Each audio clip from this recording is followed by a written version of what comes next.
Lately, the phrase, "everything will be fine," started to bother me. I've been hearing it a lot during this difficult time in my family. I understand that people mean well when they say this. When someone we know and care about is going through a tough time, we say it to comfort them, to soothe them, and offer them hope. But the more I hear this phrase, the more I realize something. It's not really true. Not everything will be fine. And maybe you've experienced this too.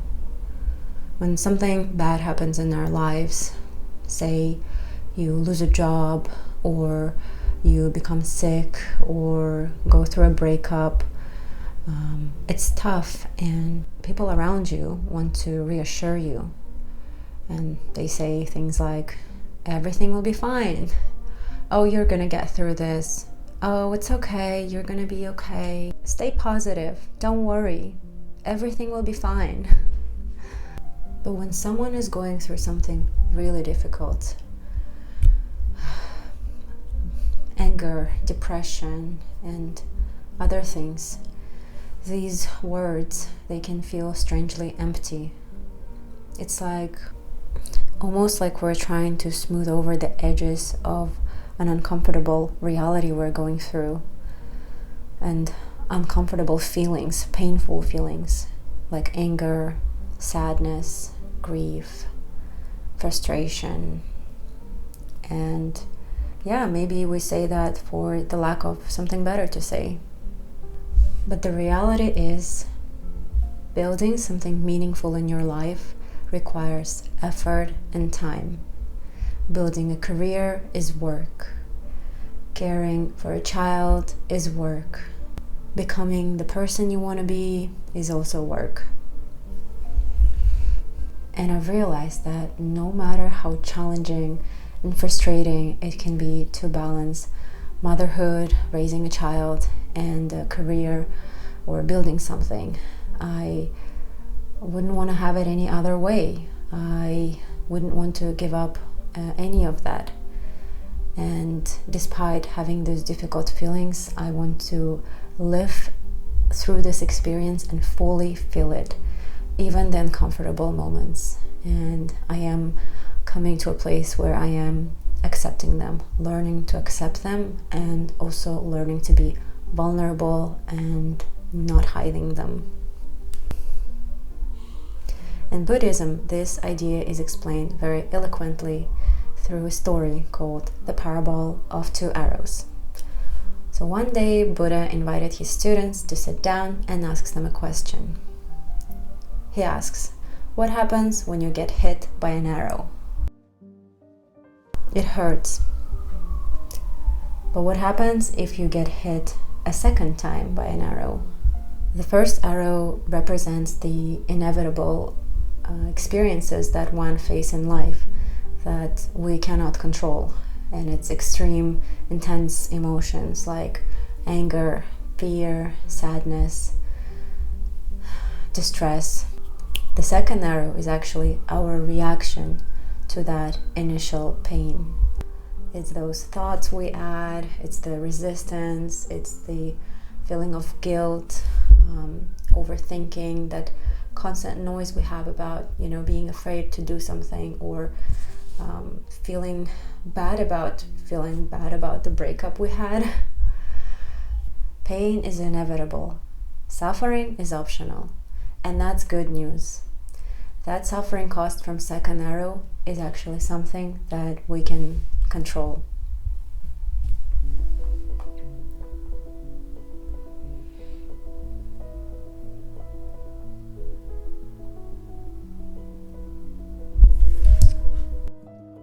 And what's fascinating is that modern psychology explains something very similar. In psychology, emotions are often understood as signals. They tell us that something important is happening. Negative emotions are actually necessary for our survival. And you might have heard this before. Anger motivates us to make changes. Disgust helps us avoid pathogens. Fear prepares us to respond to danger. Psychologists also distinguish between primary and secondary emotions. Primary emotions arise automatically. Sadness, fear, anger. We don't choose them, they simply appear. That is an efficient evolutionary mechanism. It helps us react quickly when something is wrong.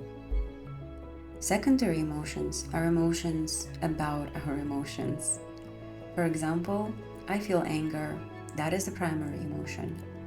But then I might feel shame about being angry, and that shame becomes the secondary emotion.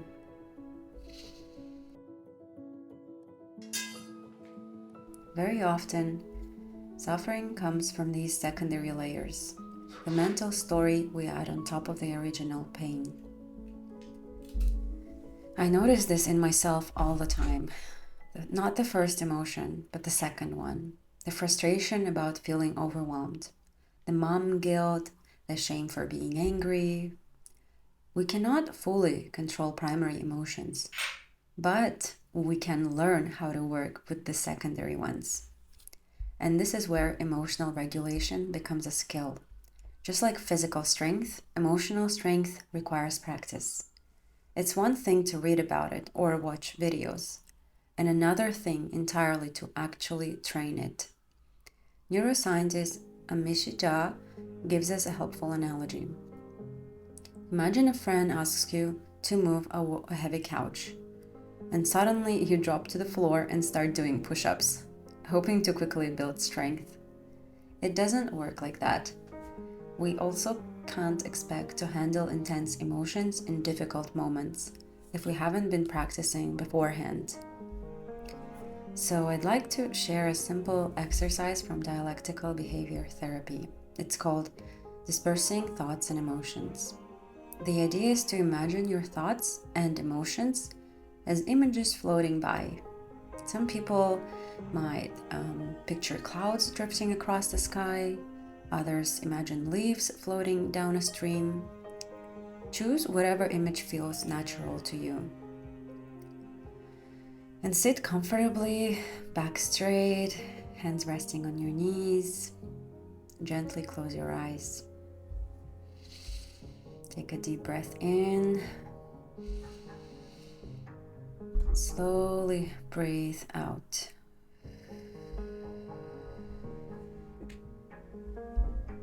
When we slow our breath, we signal safety to the body and the brain. You might inhale for 5 and exhale for 6 seconds.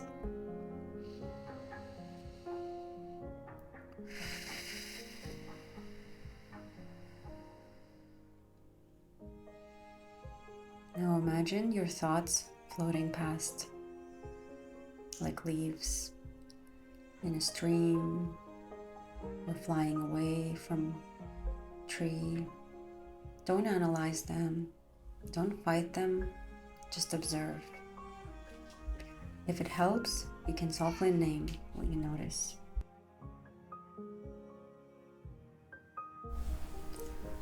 When we slow our breath, we signal safety to the body and brain. You might inhale for 5 and exhale for 6 seconds.